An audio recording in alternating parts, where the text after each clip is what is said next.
السلام علیکم ورحمۃ اللہ وبرکاتہ۔ اسمی محمد زبیر ہزاروی اور میں اپنے اس چینل پر آپ کو خوش آمدید کہتا ہوں۔ آپ ہمارے چینل پر ضرور نیو آئے ہوں گے تو ہمارے چینل کو ضرور سبسکرائب کر لیجئے تاکہ روزانہ کے بنیاد پر اس طرح کی انفارمیٹیو باتیں اور موٹیویشنل سٹوریز آپ تک بآسانی پہنچتی رہیں۔ ناظرین اکرام، لاہور کے ایک قاری صاحب ہیں اور بہت بڑے قاری صاحب ہیں۔ انہوں نے مجھے ایک واقعہ سنایا ہے تو میں نے چاہا کہ وہ بات آپ تک بھی شیئر کر دوں۔ ایک حافظ قرآن بچے کا انتہائی سبق آموز واقعہ ہے۔ وہ کہتے ہیں کہ ایک بچہ میرے پاس آیا اور قرآن مجید پڑھنے کا اس کے اندر بہت بڑا شوق تھا۔ تو میں نے اس سے پوچھا کہ بیٹا آپ نے قرآن مجید کچھ یاد بھی کیا ہوا ہے؟ اس نے کہا کہ جی یاد کیا ہوا۔ اچھا، میں نے کہا جو آپ کو یاد ہے آپ سنا دیجیے۔ اس نے مجھے 30واں پارہ جو تھا وہ بغیر غلطی کے سنا دیا۔ مجھے تعجب ہوا کہ یار اتنا چھوٹا سا بچہ اور 30 پارہ اس نے مجھے بغیر غلطی کے سنا دیا، حیرت کی بات ہے۔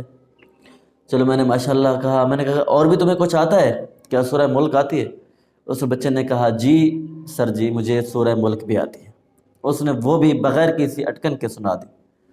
میرے اندر جستجو بڑھی۔ میں نے اس سے مزید پوچھا کہ آیا سورہ یاسین، سورہ نحل، سورہ واقعہ یہ آتی ہیں آپ کو؟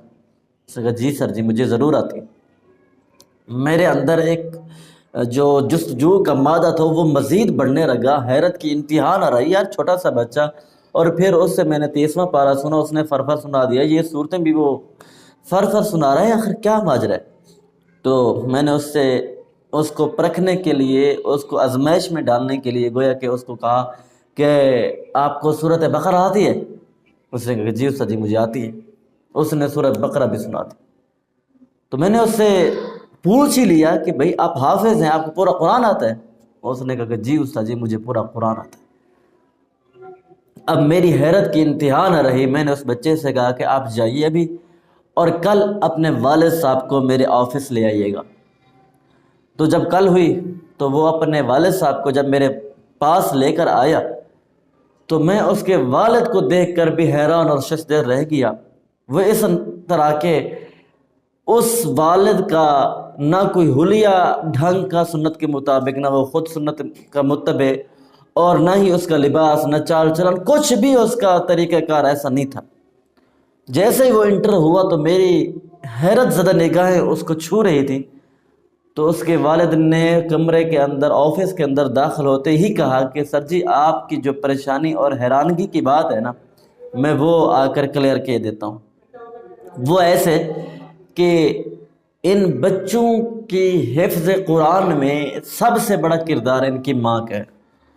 تو میں نے کہا کہ بھئی یہ کیسے؟ چھوٹا سا بچہ ہے، حافظ قرآن بھی بن گیا، تو یہ کیا معاملہ؟ مجھے سمجھ نہیں آ رہی۔ تو اس شخص نے کہا کہ بھئی دراصل بات یہ ہے کہ ان کی جو ماں ہے، میری جو وائف بیوی ہے، تو اس کا ایک انوکھا طریقہ کار ہوتا ہے۔ وہ بچوں کے اندر ایک موٹیویشنل طریقے کے ساتھ ان کو ابھارتی ہے، ان کے اندر شوق پیدا کرتی ہے۔ جب بھی بچہ بولنے کے قابل ہوتا ہے تو وہ بچوں کے درمیان یہ مقابلہ کرواتی ہے کہ بھئی آج جو یہ صورت پہلے یاد کر کے آئے گا تو آج شام کو وہ جو کچھ کہے گا ہم شام کو اس کے پسند کا کھانا بنائیں گے۔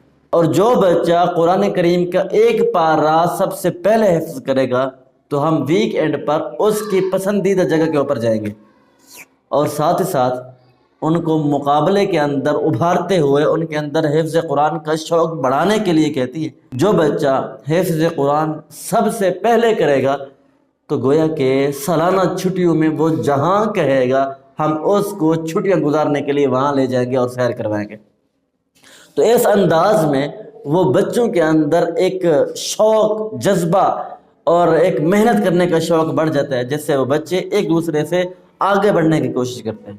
اس کے ساتھ ساتھ انہوں نے کہا کہ میں آپ کو بتاؤں کہ میرے 2 بیٹے اور بھی ہیں جو الحمدللہ حافظ ہیں، اور ایک بیٹی جو الحمدللہ 4 سال کی ہے، 4.5 سال، تقریباً 5 سال کے قریب اس نے بھی 30واں پارہ جو ہے وہ تقریباً مکمل کر لیا ہے۔ اس کا مطلب یہ ہوا کہ مرد کی کامیابی کے اندر عورت کا ایک مکمل ساتھ ہوتا ہے۔ تو جب میں نے دیکھا کہ امام بخاری رحمۃ اللہ علیہ کو کہ وہ امیر المؤمنین فی الحدیث کس طرح بنے ہیں تو مجھے نظر آیا کہ ان کی اس بہت بڑے منصب کے پیچھے بھی ان کی والدہ کی دعائیں شامل تھیں۔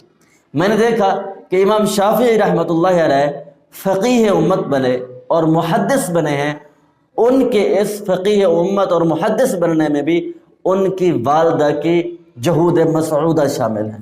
میں نے دیکھا امام احمد بن حنبل رحمۃ اللہ علیہ کو کہ ان کو امام دار الحجرہ کہا جاتا ہے، تو اس کے پیچھے بھی ان کی ماں کی محنت اور مشقت شامل ہے۔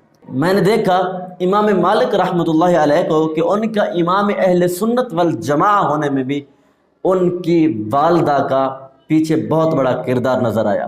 یہاں پر میرے معاشرے کی ہر ایک ماں کو چاہیے کہ وہ بھی ایک امت بن کر اپنے بچے کی تربیت اس انداز میں کرے۔ اگر ہماری مائیں، ہمارے معاشرے کی مائیں پھر سے وہی کوشش کر دیں تو آج بھی جنید بغدادی پیدا ہو سکتا ہے، آج بھی بایزید بسطامی پیدا ہو سکتا ہے، آج بھی شیخ عبد القادر جیلانی پیدا ہو سکتا ہے۔ ضروری یہ ہے کہ ان کے لیے سب سے پہلے انہی ماؤں کا کردار ادا کرنا ہوگا، جس طرح کہ شیخ عبد القادر جیلانی کی ماں نے کردار ادا کیا۔